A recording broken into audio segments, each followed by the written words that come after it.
A Bíblia Nossa de Cada Dia está começando agora e você é muito bem-vindo para nós meditarmos em mais um capítulo da Palavra do Senhor. Aqui nesse canal, se você é novo, fique sabendo, todos os dias nós meditamos na Palavra do Senhor, nós lemos, compreendemos e aplicamos para as nossas vidas, porque Deus tem sempre algo novo para falar conosco. Vamos começar?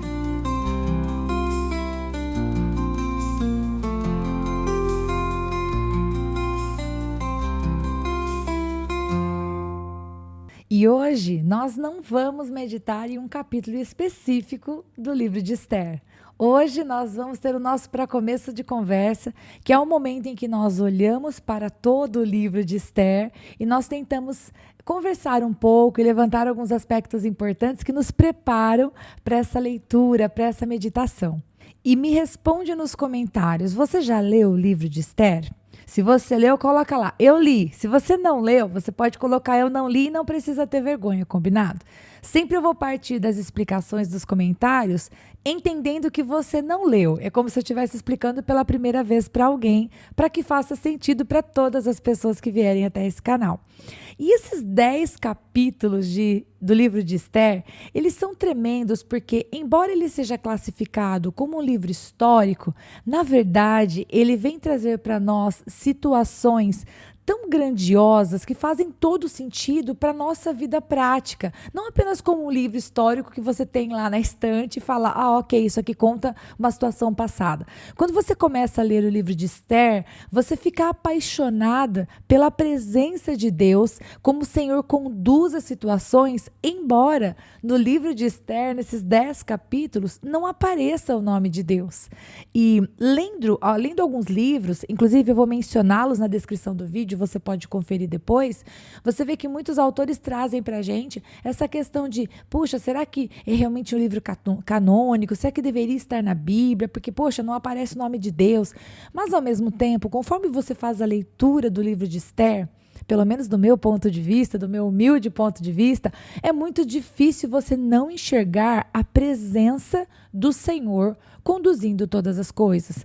Por exemplo, aquela insônia que o rei tem, que é um turning point, é um momento de mudança, é uma virada do jogo e que tudo que estava caminhando para a destruição de um povo, de repente se volta porque naquela noite de insônia, o rei pede que um dos seus servos leia para ele um livro e que eu não vou te contar mais nada agora, mas essa leitura vai mudar o rumo da história.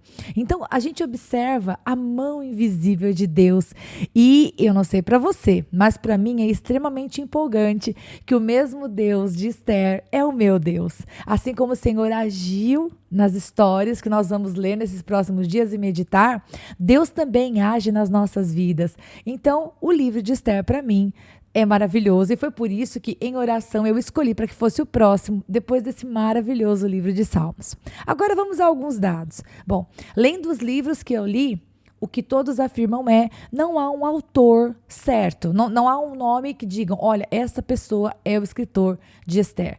Há especulações, há algumas possibilidades, mas a maioria dos autores admite que não sabemos quem é o autor.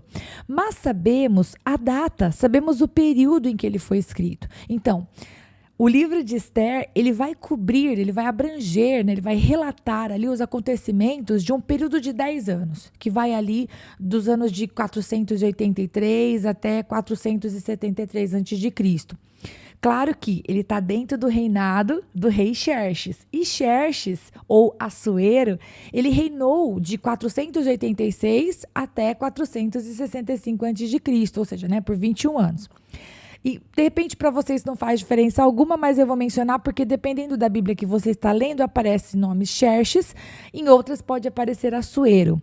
Xerxes é o nome grego e Assuero é a forma hebraica desse nome. Então, se você estiver vendo na sua Bíblia, conforme nós vamos fazer a leitura, um nome ou outro, sua Bíblia não é pior do que a outra, ou não tem nada de errado com a tradução, simplesmente saiba que, vamos dizer assim, é uma questão de escolha do autor e do tradutor.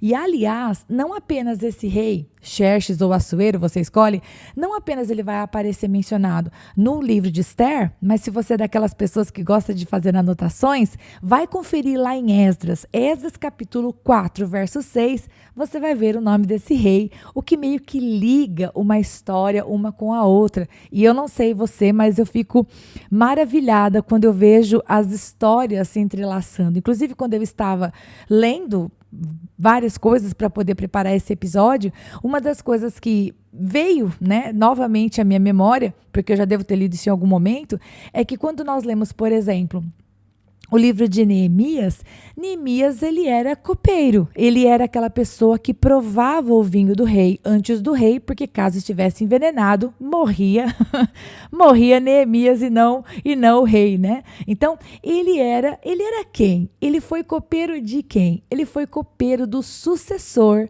deste rei de Assuero ou Xerxes, que nós vamos ler em Esther. Então aqui a gente vê essa coisa, né? Olha, pega um pouquinho de Neemias, que está um pouco mais para frente na história, mencionado também em Esdras, ou seja, eu fico maravilhado em ver como a própria palavra de Deus se entrelaça. Então, o Antigo Testamento não é um monte de livros só enfileirados, né? Eles também, além de trazer a presença de Deus, né, unificada em todos os livros, também traz essa sensação de pertencer, de um estar muito próximo ao outro.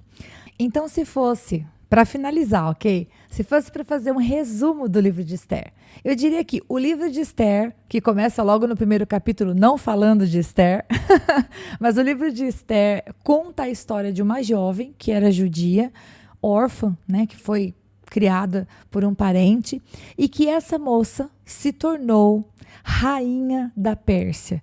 E quem era a Pérsia naquele momento? A Pérsia era, vamos dizer assim, uma superpotência que havia conquistado territórios antes não conquistados. A Pérsia tinha um domínio gigante, muitas riquezas, que é uma coisa que nós vamos ver logo no primeiro capítulo e eu não vou me adiantar. Então, esta moça, que era desconhecida, foi elevada à condição de rainha da Pérsia. Ela foi escolhida dentre muitas mulheres para ocupar esse posto. Ou seja, ela saiu do anonimato para se tornar, vamos dizer assim, a primeira-dama de um homem muito poderoso. Somente essa história já é, de alguma maneira, de fazer a gente pensar, uau, né? Como Deus realmente tem o poder de fazer com que situações desconhecidas se tornem conhecidas e como Deus realmente é capaz de pegar uma pessoa que, aos olhos humanos, jamais poderia ocupar aquela posição e o Senhor surpreende de maneira maravilhosa. E se essa história parasse por aí, ela já seria uma linda história de amor, vamos inventar assim, vamos pensar dessa maneira, né? Embora você pode discordar que você vai pensar Rita, mas enfim, ela casou com o moço que ela gostava e a gente poderia aprofundar essa história. Mas não somente isso é grandioso, mas ela estava no lugar certo, na hora certa, para o bem de um povo. Então nós vemos essa mão invisível de Deus conduzindo a história e nós vemos o quanto o Senhor, encontrando corações dispostos, ele realmente vai levando as situações que foram armadas por pessoas que planejavam o mal. Essas situações elas vão sendo desfeitas, essas arapucas elas vão sendo desarmadas e esses nós vão sendo feitos como laços de fita bem bonitinho, ao invés daquele emaranhado que foi planejado para o mal. O Deus de Esther, que realmente torna o mal em bem, é o mesmo Deus que todos os dias tem nos livrado de situações em que muitas vezes as pessoas planejam contra nós e o Senhor nos traz livramento. Enfim, eu paro por aqui. Esse para começo de conversa já está ficando muito comprido.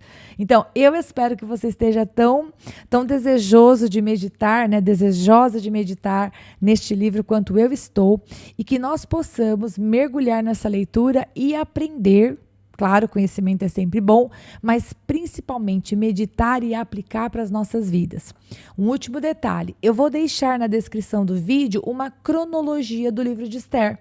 Caso você esteja sentadinho fazendo um estudo, você pode anotar essas datas. De repente você está somente cozinhando, malhando, caminhando, etc. Tudo bem, não tem problema. Mas, caso você goste de estudar e fazer anotações, confere por gentileza a descrição do vídeo. E lógico, curte o nosso Instagram. Claro que sim, você precisa espalhar a palavra do Senhor. Deus te abençoe e amanhã, se Deus quiser, começaremos o capítulo 1 de Esther.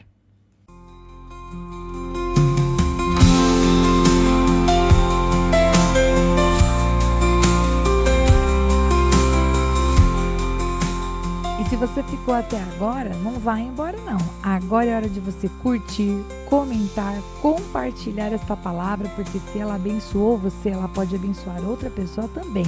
E lógico, se inscreva no canal, ative o sininho, assim você não perde os próximos episódios.